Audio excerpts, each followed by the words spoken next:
Why is your team not buying into your vision? I mean, why is your team not buying into your goals? Yeah, it could be your track record of inconsistency, but it also could be the way that you're communicating it. Welcome back to the Built for Trades podcast. I'm Dan Dowdy, the founder of Built for the Trades, where we help people grow through leadership development. We help business owners out there in the trades build self-operated businesses so they can spend more time with their family.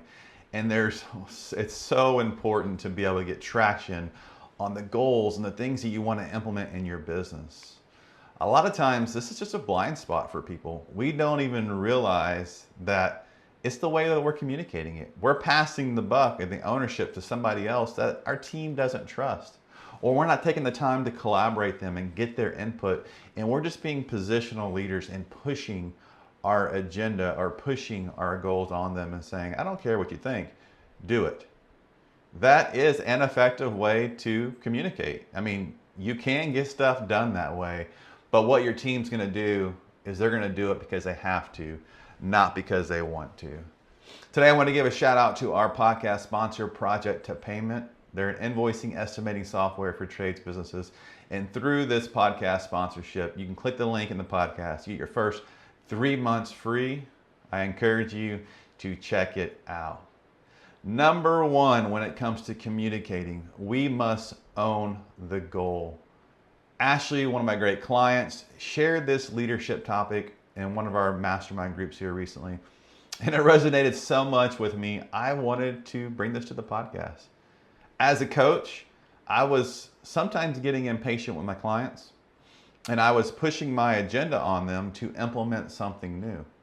It may be a position agreement for a group of people in their business. And instead of coaching it to them, collaborating with them, making it their idea, I would say, no, this is the right idea. Go ahead and do it. Here's a form. Get it done. Okay, it was effective. But what happened in the process is they would communicate with their team. Our coach, Dan, wants us to implement position agreements. It's effective. It can work. But what happens is it puts doubt in the team member's mind. You see, they don't know, like, or trust Dan, the business coach. And so they get out. Sometimes that means they quit, and sometimes that means they completely buy out. Now, number one is don't pass the buck. We, as the leaders of our team, must first 100% own whatever it is, the goal that we're wanting to implement to our team. It's not Dan's idea, it's not our boss's idea, and it's definitely not an idea from corporate. If we say that, that is going to be the worst way to get buy-in from your team. Number two, our team's got to own the goal. If I'm wanting to implement a position agreement to my technicians, I'm going to bring a position agreement that's 95% complete. I'm going to show it to them. I'm going to explain why we're doing it, and I'm going to ask for their input because they are important, and I do respect them. And that will allow them to get buy-in. You see, I'm still the leader. I'm still the person who has the last say. I'm not going to completely change everything and be a pushover, but there is a tactic to getting their buy-in by collaboration. Number three, what's in it for them? Communicating what's in it for them is going to be huge. At the core level, we're all asking ourselves, what's in it for me? So we got to communicate what's in it for them. If I'm using the same position agreement example that I'm wanting to implement, not only are they going to get clarity, they're going to get consistency in their accountability, but they're also going to have opportunities to excel in that position, go above and beyond. There may be spiffs or some type of bonus tied to them accelerating and doing well in their position. I don't know about you, but that sounds pretty darn awesome. Following these 3 steps consistently will help you get traction on implementing more goals. But that first one, I think, is a blind spot for a lot of people out there. Don't pass the buck. President Truman's famous for saying the buck stops here. What he's saying is, I take ownership for the results of my team, good and bad.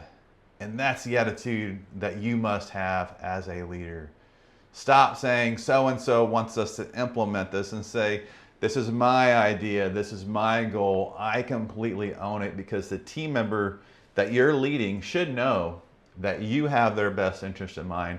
They should truly be trusting you. And this done day in and day out builds momentum. It continues to build that trust, and your team members will get out of their comfort zone and buy into what it is you're wanting them to buy into.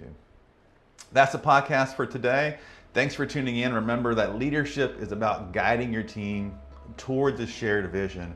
It starts with that buy-in. You got to buy in, your team's got to buy in, and they got to know what's in it for them in the process. If you found value in today's podcast, please like, subscribe, leave us a review, or share this with somebody else that you know could benefit from this message. Thanks for tuning in to the Built for the Trades podcast, and I'll see you next time.